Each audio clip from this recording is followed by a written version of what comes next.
Well, have and have not fans, I'm going to be completely honest here. You know my formula: episode review, trailer breakdown, then a slew of theories and discussion videos and live streams in between each episode. If I were to speculate, I would say that this is probably going to be the most viewed video that I do between last night's episode morning and next week's episode 15 minutes. I'm just speculating here. I've done blogs and videos on this topic going back to season 2. I want to say late 2015, early 2016. This is in regards to little Lizzie, and if I am not mistaken, this is the very first, or excuse me, last night was the very first time we even saw little Lizzie, and that was because George was holding up a photo to show Wyatt. I could be wrong, but I don't believe when they actually had the Little Lizzie funeral in season 2, I don't think they had a picture. Like, we know she got mowed down by that car. It was so bad that they had to have a closed casket funeral. A closed casket funeral. I think I said that right the first time. I had some Eggo waffles and, my mouth kind of sticky from the syrup. But in any case, I feel like, George brought up a good point. He pretty much was recounting the night of the hit and run. We know as an audience for a fact that Wyatt did hit Benny. We saw that in the finale of season 1. Little Lizzie was never seen on screen because, well, at the time, we were under the impression that Tyler Perry was not going to show us child death. Not to mention, it would have been pretty damn gruesome to see a little girl, hit with a car. But then we moved forward a few seasons to seeing, Hannah carrying Quincy Jr.'s dead body out of the bathroom after being shot. So child death is not something exempt from this show. Once again, I'm talking about season 1, early season 2, when we were just getting into the show, as opposed to where we are, a few years later. George was saying, so did you hit Benny Young, and who was the little girl, Lizzie Castile? And how do you know? Well, I don't remember that part. Then how do you know you hit her? I was told that I did. Go back all the way to season 2 when Jennifer Salison had Wyatt arrested. She came to Jim and Catherine's house multiple times, but she needed a search warrant in order to go through the entire house and get Wyatt. Basically, Wyatt was in an interrogation room. Jim was like, look, Wyatt, shut your damn mouth. Don't say anything until I get you a lawyer. I think it was like the kind of like the detective that was with Jennifer, asking if he wanted a cigarette, if he wanted a cup of water or something, just trying to make him break. And then even showing him photos of little Lizzie's body after being hit with the car. And he broke down and really recounting the night. And this is where I thought that he didn't do it.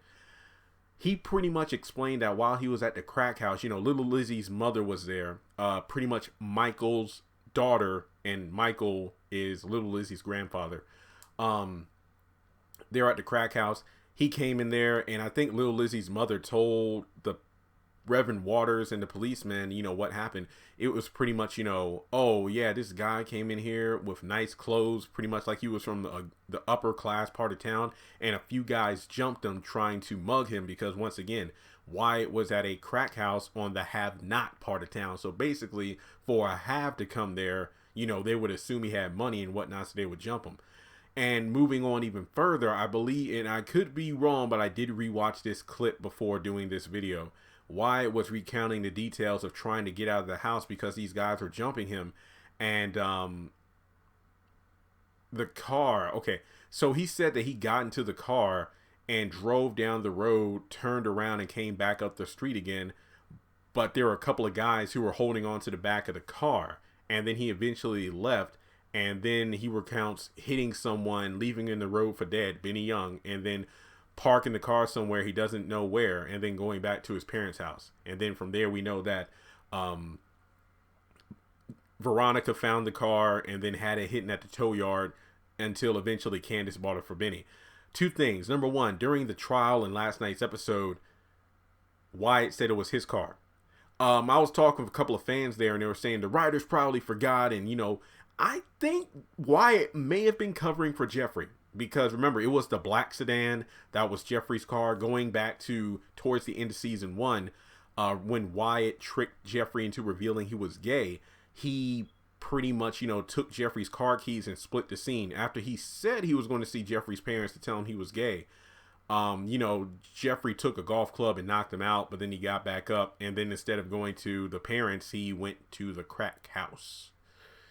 Yeah, that was weird. And then, of course, number two, I just don't think the idea of Wyatt not remembering made sense. I mean, yeah, I get it. He was high, then he was jumped and everything, because if I remember, he came into his parents' kitchen with a black eye and everything, missing his leather jacket, so they messed him up pretty good. And I was talking with Mom about this even years ago, that we think that one of those guys, one of those thugs or crackheads or whatever, they probably stole his car. Well, excuse me, I'm going to just say Wyatt's car, because while he was at the crack house, they were under the assumption it was his car when it was Jeffrey's. They took the car, they hit little Lizzie, and then just jumped out, or just parked the car back where it was. That's when Wyatt jumped in and then drove off with the guys holding on the back. So I don't think, and I never thought, well, excuse me, after getting the details when he was being interrogated by that guy and Jennifer, I don't think Wyatt hit little Lizzie. Benny Young, yes, but little Lizzie, no. And oh, sorry, I'm sitting Indian style in the computer chair. Oh gosh, my legs fell asleep. Give me a second. Ah, gosh. This is why I like being in my apartment. I'm used to the setting. Sorry about that. But yeah, so Norman Hewins, remember, that was the guy that Jim had Mama Rose and the Malones tracked down to be a Wyatt lookalike and be the one who goes down for the hit and run charges. And even before that, I believe the guy's name was Donald. That was the guy that Jim brought out in front of the campaign office. And once again, season 2, this was when David and Jim had their campaign office with Maggie Day and Landon running for governor and lieutenant governor respectively. And they were saying, hey, under this hood, this sheet is a black sedan. Check the DNA. My son hit this guy, and he didn't press charges because, Wyatt was very apologetic, and, Jim Cryer offered to cover the medical expenses. So pretty much that was a front. But then as time went on, Wyatt was once again on the witch hunt, was the subject of a witch hunt. And then Norman Hewins was the guy that went in. But then Jennifer Salison instantly knew that was bull crap. And then moving on to after Amanda's funeral, Wyatt was placed in jail while Norman was taken out, but then switched back. And of course, we know that's when Wyatt got raped by Toxic. So hopefully Norman Hewins comes back in the near future. Remember that Jim promised him that once the heat went down from the hit and run, he would eventually be able to escape from jail and go to New Mexico or Mexico or something like that in order to flee the country. But we never got follow up on that. So that's pretty much where we're at now. Wyatt is testifying for immunity. Well, yeah, that's pretty much it. Jennifer Salison gave him immunity from the hit and run charges so long as he testified. That's no problem. He's off the, he's off the charges for that. The Vinnie Malone thing, I think that's still up in the air because George said he can't even do anything with Wyatt because the Malones want to kill him anyway.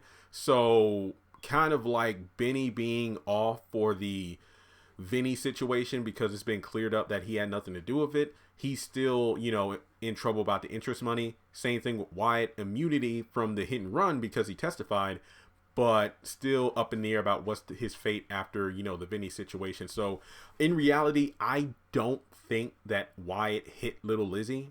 I think it was one of those dudes at the crack house. It's just my opinion.